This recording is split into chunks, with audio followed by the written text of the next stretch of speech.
You know what? So here's the thing. I generally am a very heavy coffee drinker in the morning, but I read a study not that long ago that tells me that because of the way our body rhythms work and circadian rhythms and all that other stuff, that if you drink coffee before 8:30 in the morning, you suppress your cortisol production, which thereby does something to your metabolism. It's like hard to keep it all straight.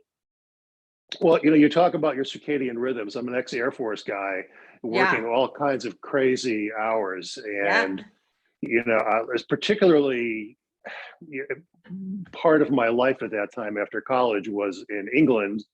And it's a little farther north in terms of latitudes. And if you're working at night, the sun, depending upon where you are, the sun really doesn't go down fully. There's always like this little sliver of light on the horizon. Yes. And so I guess that 8:30 axiom kind of applies when you are on Eastern Daylight Time or Eastern Standard Time. But when you're on Greenwich Mean Time, maybe not so much.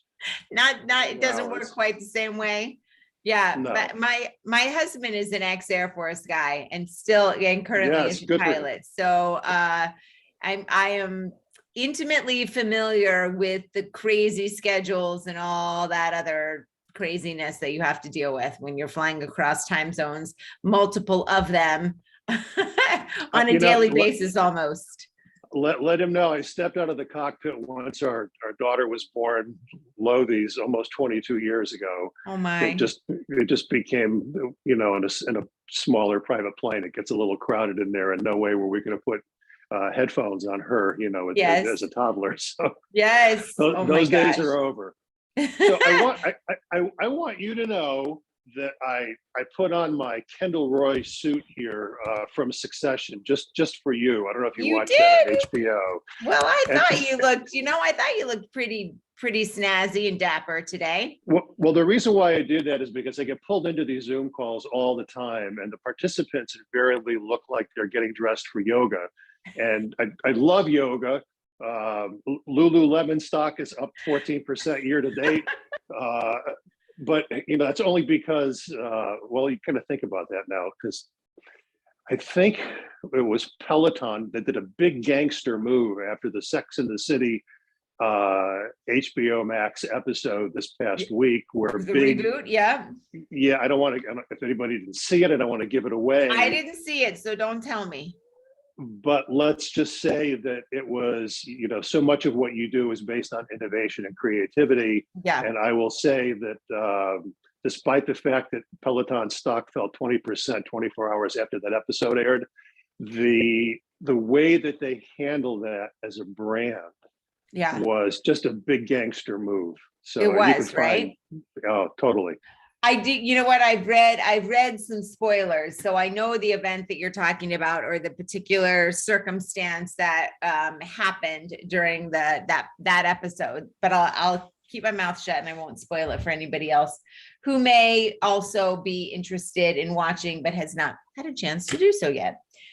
So with that said, Bruce, are you ready to talk to us about, speaking of innovation and gangster moves and all that other good stuff, about selling innovation and how you do it? Kelly, I was born ready. So you asked away, and I'll do what I can to be pithy and articulate. And you were so close. It's just that it's Kerry, not Kelly. Oh, did I say Kerry? Don't worry, I've been called far, far worse, so that is not a problem. I've been there 100%. If Kelly's the worst thing I am called today, I will consider it a win. So with that, Bruce, let's greet our audience. Thank you for joining us for this episode of Selling Innovation. I'm Kerry Barrett. I do biz development for Board Studios, and our goal is to help innovative companies better explain their offerings in the marketplace. And along those lines, we have our fabulous guest today, Bruce. Bruce, you want to take a quick moment to introduce yourself to the audience, let them know a little bit about your background and how you got to where you are. Oh gosh, Kerry, my background. This could be like a therapy session.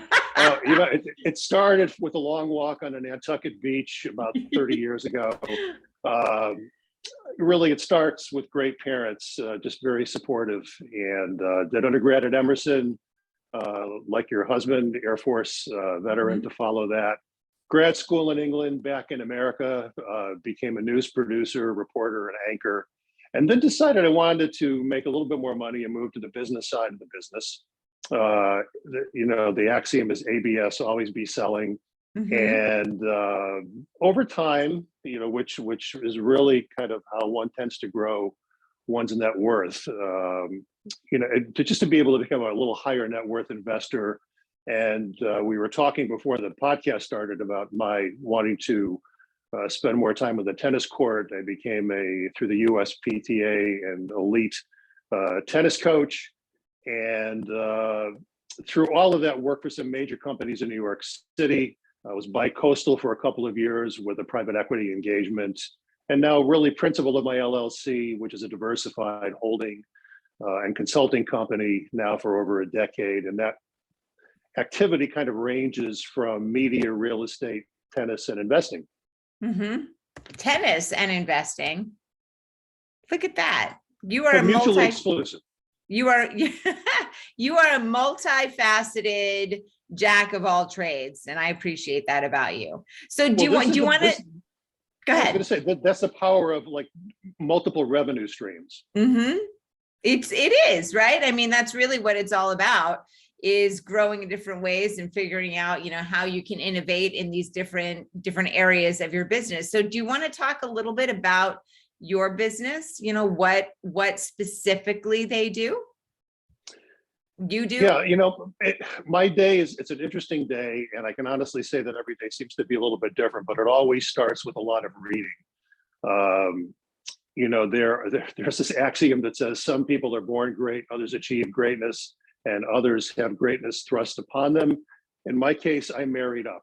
I have a lovely wife, and I impress her mostly when we play Jeopardy or watch Jeopardy together, because I have this reservoir of essentially kind of useless knowledge. But you kind of sift through that minutia, and I'm always looking for opportunities to leverage what I know, and more importantly, what I need to know but I don't know. And a lot of that happens to kind of dovetail nicely into developing relationships that are important to both my personal and professional life. Mm-hmm. I think good relationships are central to being happy and engaged. Yeah. So that was kind of a long-winded way of kind of answering your question, but I think really what it comes down to, and kind of circles back to this relationship building, is trust and credibility. Yeah. Because I think those are two keys as it relates to innovation, because you can be very innovative if people don't believe you or don't trust you. It's hard. But with that, absolutely, it's hard anyway. But without trust and credibility, it's very tough to grow those relationships. And really, in terms of innovation, I try to be an information resource, Mm-hmm. but not like in a Jeopardy game show sort of way. What this does is it allows people in my orbit to see me as somebody that can provide a bigger picture and help them make better informed decisions. There you go. How do you explain, what are the challenges that come, I guess, with having an innovative offering and trying to explain that to your marketplace or your potential buyer or client? Boy, I'll tell you, communication challenges, it's an interesting, it's more than a speed bump in a road. It's like a New England pothole, okay? The marketplace in general is highly competitive and very fragmented. And I think a lot of companies that have been around for a while, with whom I compete, certainly are pretty good, because if you're not any good, you're gonna be gone. Sure. But I think that fragmentation and the ability for me to provide some information that's relevant to the people that I'm engaging with is kind of what sets me apart. There's a great book written by an Arizona State University professor by the name of Michael Cialdini. And it's called, I think it's Influence, the Power of Persuasion. And really what this kind of boils down to is, it's certainly what is said, but what's equally important to that, and you're communicating information and innovation, is the way in which it is said. And that book was so profound that Warren Buffett's partner, Charlie Munger, who read that book 30 years ago, I think was maybe the first edition of it, actually sent to Michael Cialdini shares of Berkshire Hathaway. He was so impressed. And I don't have to tell you 30 years later how much those shares are worth. Yeah. So, I think it's really, my attempt to grow those relationships by providing information in such a way that people are going to be receptive to whatever that message happens to be. And so how do you, if you are growing a relationship in order to sell an innovative offering, which can be challenging to describe, especially if it's not something that is, immediately available, or is, something that's coming down the pike, how do you bring that relationship element into it? What is the key for you in growing that relationship? I think this morning would be a great example. I opened up my LinkedIn and I had about 4 or 5 messages from people wanting to connect with me. And it's my own fault, because when I set up my profile, I encourage people to do that. But it's also a great metric, because when I look at actually every single one of those messages from this morning, rarely does anybody ever show that they've taken the time to do the research or make the effort to identify the issues that may be endemic to what my business is all about. Yes. Almost exclusively, they are telling me how great their product is, how great their service is. And that may certainly be the case. But so what if you don't really take the time to understand what it is that that I have to deal with from a day-to-day situation, and I think that's important. But you use the word innovation, and I think it's important to unpack that word, because I think it means a lot of things to different people. Yeah. Innovation to most, I want to say, to the generation behind me, and maybe to my own generation too, kind of means the leveraging of technology. And there's absolutely, that's a kind of a base case. You use video, I use video. I think video is a very powerful tool. But in its simplest terms, I think innovation is really nothing more than an idea that helps somebody to become much more productive. It can be something as simple as a list of the 6 most important things that I need to get done today. Yeah. This podcast happens to be one of them, right? So this is the top of my list. But maybe instead of writing a Post-it note with this list and sticking it on the frame of my laptop, it's more, it's on a Word doc, right? But to the taking that innovation to the communication element and developing these relationships, typically when I engage, it is most often at certainly a C-suite level or at a senior management level. But the people often don't know me, but they may know the clients that I represent. Sure. And if that's the case, if the client's brand is one that's well respected, that kind of makes my job a little easier, but it certainly doesn't guarantee a response. But that email is usually my first step. Typically my second step, assuming I didn't get a response back to that, which is often the case, I will send a very brief follow-up email with a phone call. But I will say that in that first email that I send out, there are probably ABCD reasons why it makes sense to engage with me based on the research that I did on that company. Yes. So I uncovered some issues that should kind of pop out of the text of that email. And the email is only maybe 3 or 4 paragraphs, and that's it. Yeah. If I still don't get a response, I will do kind of what we're doing now. I have my own pre-recorded video that I will attach to an email, and send that out. And they've already received, 2 emails from me, a phone call, and now a video message, which is just a very friendly, attempt to say, hey, look, I've tried to reach you a couple of times. I didn't hear back from you. I think, oh, there's your cat. I see your cat keeping you company. It's my dog, but she's that tiny like a cat. Well, I'm using a progressive lens here, so that's gonna look like it's Kelly and her cat. All right, there we go. So, but there are consultants that will say it takes 7 or 8 times to get a response back, from email.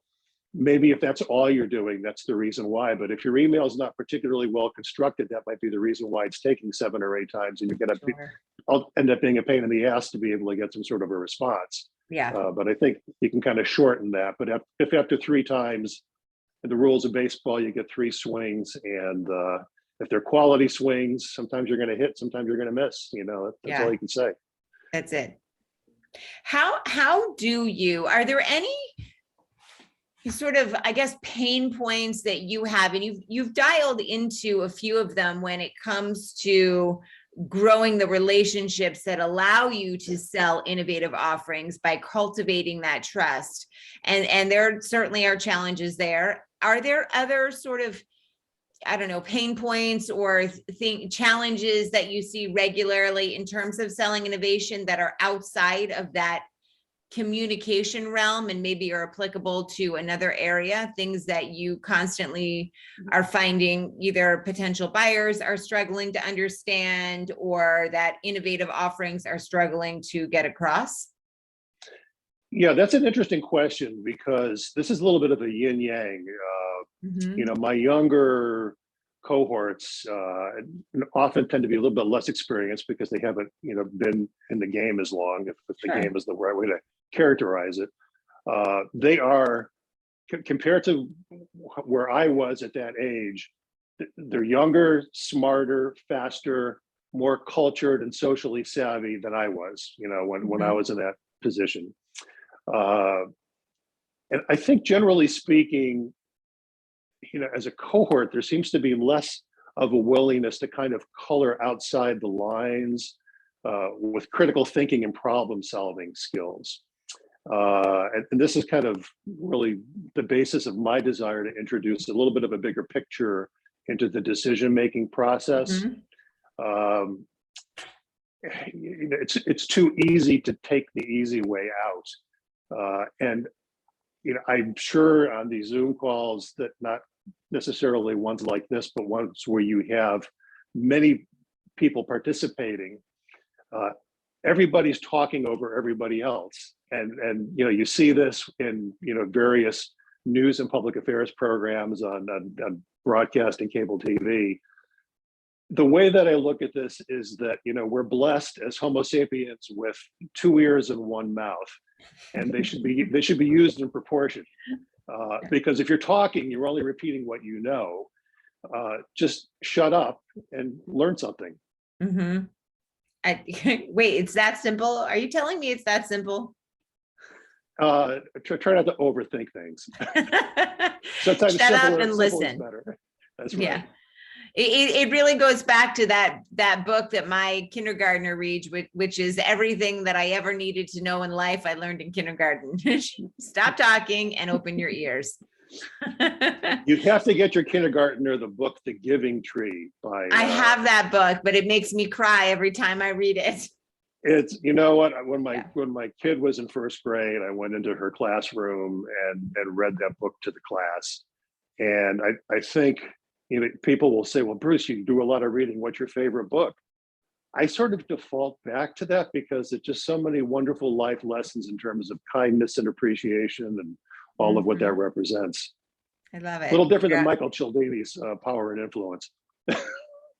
One of the two. Let me ask you this, Bruce. What trends do you see in your industry, either that are unfurling now or that you expect to see in 2022 that you're excited about? Here we are in the 2nd week of December of 2021. So we're a year and a half into this COVID pandemic. And I think it's important to kind of use that as a frame, because what COVID has done is it's accelerated changes in the marketplace by probably 5 to 10 years. These are changes that probably would have taken place anyway. I think workers are putting quality of life issues on a par with one's ability to earn a living.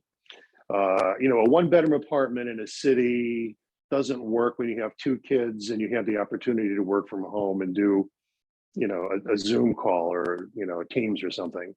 You know, I think that's probably one of the reasons why there's been such an increase in the price or the values of a lot of residential real estate, because a lot of people have moved, you know, from an urban environment into a little bit more of a suburban environment. Sure. Streaming movies, right? Last year at this time, you know, the Tiger King was breaking all kinds of records on Netflix. My gosh. And the question then became, you know, what's the future of a movie theater? You know, are people going to abandon the big screen? I was listening to Kara Swisher on one of her podcasts this morning, and she was talking about going to see the release this weekend of West Side Story in IMAX. And she said, you know, she was there with her wife and her daughter, and there were 4 other people in the IMAX theater. So how many people does an IMAX theater hold, right? Yeah. More so than 4. Oh, absolutely. Yeah. But you have the ability to access other content that doesn't require one to physically be in an office. Yeah. You know, there's cheap and available capital that's led to the formation of 250 companies that have achieved the unicorn status this year. And that's a company that has a value of $1 billion or more. And that's through July of this year. All of last year in 2020, there were 161. So there are a lot of changes that are taking place in the market that probably would have happened anyway. It's just that COVID has accelerated a lot of those changes. And you've got to be very nimble, you know, in terms of your own innovation to be able to seize whatever opportunities happen to come along. Yeah. Let me ask you, let me dive a little bit deeper into that last sentence, right? You have to be nimble to seize on the opportunities within your own innovation. How do you stay nimble so that you recognize those innovative changes that are occurring and the ways that you can sell them or use them to grow? How do you maintain that? I think you talk about being simple, and it's really trying to read and be informed. You know, there's a little bit of consistency in my days. You know, I reach for that cup of coffee and feed the cats, and I'm sitting at my counter in the kitchen with my iPad open, and I'm reading not only, you know, whatever my friends on social media are doing, but, you know, Financial Times, Bloomberg, Reuters, CNN Business, you know, I'm trying BBC. I'm trying to get this, you know, bigger picture view that I mentioned earlier to see what's going on out there in terms of momentum in different sectors of the business community that, number one, is an opportunity to invest in or an opportunity to reach out to. You know, one of my clients has a tremendous amount of high quality content on climate and environment. And ESG, environment, sustainability, and governance as it relates to business. And I want to be able to provide those elements of content to businesses that make a lot of sense. Well, COP26 just ended in Glasgow, Scotland, and you know, one day I just spent maybe 4 or 5 hours going through 1,635 pages of UN documentation of those businesses that attended COP26, because I'm thinking to myself, well, you want to fish where the fish are, and you know, these are the clients that I want to reach out to with this particular content. And that's actually been part of what I've been doing over the past couple of days. So, you know, that's how I try to leverage, you know, the opportunities, is just be informed. Be informed, right? Stay on top of what's occurring and what people are talking about.